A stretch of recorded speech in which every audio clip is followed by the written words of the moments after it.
ఓట్లు అంటే ఇక మనం తప్పనిసరి పోవాలి, వేయవలసి వస్తుంది మనం. వాళ్ళకి అవసరం ఉంది కాబట్టి మన చుట్టూ తిరుగుతారు వచ్చి. అవసరం తీరిన తర్వాత మనం అసలు పట్టించుకోరు. అది. ఏది గాని మనం చెప్పిన మాట వాళ్ళు పట్టించుకోరు. మన మొఖాలు కనపడరు వాళ్ళది మనకి. రాజకీయం అంతా అట్లుంది. ఈ రోజుల్లో ప్రజల్ని ఎంతో కొంతన్నా ఆదుకునే నాయకుడు ఎవరైనా ఉన్నారంటే ఒకళ్ళ పేరు చెప్తావా? ఎవరున్నారమ్మా ఇగ అంతే ఉందనమ్మా. అందరూ పైసకి ఇదైన వాళ్ళే బానిసలయిపోయినారు. మన డబ్బు తిని మనకే పెడుతున్నారు కదా వాళ్ళు. ఏం చేస్తున్నారు మనకి? ఇప్పుడు మన డబ్బు తిని మనకే కదా వాళ్ళు పెట్టేది. ముందు నుంచి తీసుకోవడం, వెనక నుంచి తీసుకుంటే ముందు నుంచి పెడుతున్నారు. అంతే కదమ్మా! ఎవరేం చేస్తున్నారు మనకి మంచితనం అనేది ఏముంది? మంచితనం అనేది ఉందా? ఏం లేదు.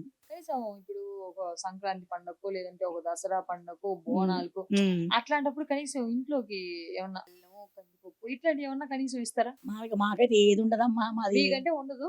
సరే ఎవరికేం లేదు. ఈ ఆ! రూ. 2 కాడికి కూడా పాపం వాళ్ళకి కూడా ఏం ఏమన్నా లేదు. పండగ పబ్బం గూడా చేయరా? ఏముండది ఈ రూ. 2 వాళ్ళకి గూడా ఒట్టి ఫ్రీ బియ్యము అంటారు. మంచిగా 6 కిలోలు. ఇగ అంతే. ఇగ మిగతావన్నీ డబ్బులిచ్చి కొనుక్కుంటారు గదమ్మా! ఇగ అంతే ఏం లేదు. వాళ్ళు గూడా ఏం లేదు పాపం ఫ్రీ. ఇగ 2000 పింఛన్ అంటున్నారు ఈ మహిళలకి. రేవంత్ రెడ్డి ఇస్తారు. అది లేదు. మళ్ళా ఫ్రీ కరెంట్ అన్నారు. ఏది లేదు. ఆ! స్కూటీ ఇస్తా స్కూటీ అన్నారు. పిల్లలకి స్కూటీ లేదు. మన నిరుద్యోగులకు వసతి లేదు. ఏది లేదు. ఏమిస్తున్నారు?